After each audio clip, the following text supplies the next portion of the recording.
Hi all and welcome back to the channel, and I hope you're all doing okay. Right, I've got a fair bit to cover tonight, so I'm going to get on with this straight away and stop talking.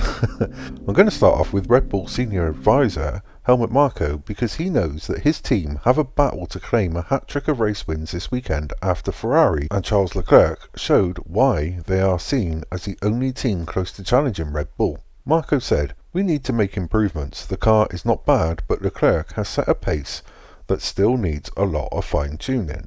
I think in general you have to say that the field is getting closer together. I think Ferrari drove at full power in qualifying simulation, not us. That's why I don't see the 3/10 gap as critical, but the long run was very impressive. Our setup is not yet right."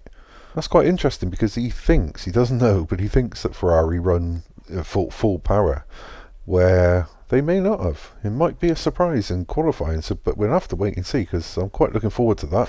Then moving on to Williams. Right, Williams have confirmed that Logan Sargent has been withdrawn from the Australian Grand Prix. His teammate Alex Albon crashed and damaged his chassis enough that it needed to be replaced, and Albon has been chosen to drive Sargent's car for the rest of this weekend.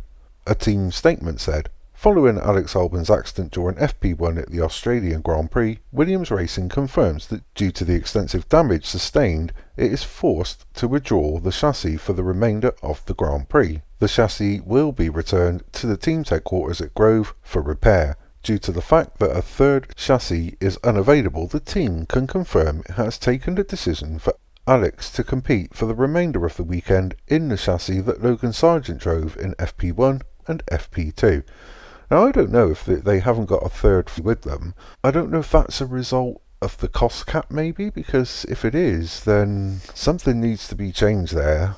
But then again, it could well be the team keeping back as much money as possible so that they can develop the car further on and hopefully trying to get through races without damaging parts, which is not going to happen really, is it? But I'd like to know more about that one. And then McLaren's CEO Zak Brown has signed a new contract keeping him with the team until 2030. Brown moved into his current role 6 years ago. Brown said, "I am thrilled to continue leading McLaren racing and to be a part of such a historic race team. It is a privilege to work alongside the talented men and women across McLaren Racing's different race series. Together we will continue to push the boundaries of motorsport and strive for the highest performance on and off the track." And to be fair, I think Zak Brown's done quite a good job with McLaren. He's certainly got two really good drivers in that team. Maybe I think the only thing holding them back at the moment is the development of the car, which isn't bad, but I still think they've got a little way to go. So hopefully that'll boost the team a little bit and give them the encouragement that they need.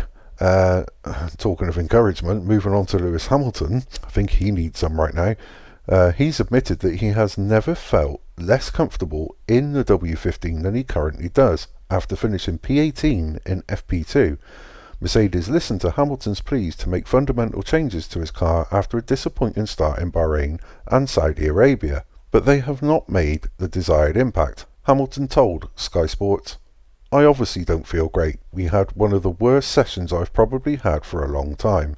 P1 generally felt quite good for the car, actually. On P1, Run 1 actually felt the best it has ever felt. And then it just got worse and worse. And then I made some changes, some big changes, or we made some big changes into P2, and yeah, it was tough. I mean, after that session, I feel the least confident I have ever felt with this car, but there are positives from that P1 run that we did." And finally, talks between Adrian Newey and Ferrari are well advanced according to the German publication Bild. The chief technical officer has previously discussed his dreams of working with Ferrari as well as Lewis Hamilton. Losing Newey would come as a blow to Christian Horner, who is currently involved in increasing tension with Jos Verstappen and rumoured conflict with Helmut Marko. And if I'm honest, I don't know. I'm not so sure that Adrian Newey is going to be at Ferrari for 2025, as much as Ferrari, Lewis Hamilton and probably Charles Leclerc would really like him to be. But maybe they're looking more towards 2026. I don't know. It'd be an interesting one again to keep an eye on, that will. But anyway, that's all I've got for you at the moment. Sorry for a lack of videos over the last 2 days. The first one I lost the audio again, and the second one bored me so much I couldn't release it and do the same to you guys. So as always, thank you so much indeed for continuing to be here with me. I really and truly do appreciate it. Thank you again for your comments, your likes, your shares.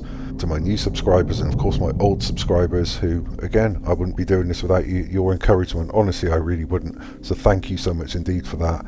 And of course, if you do like what I do, please like and subscribe, and also press the notification bell so you get those all important warnings of my future uploads. And until the next time, take care.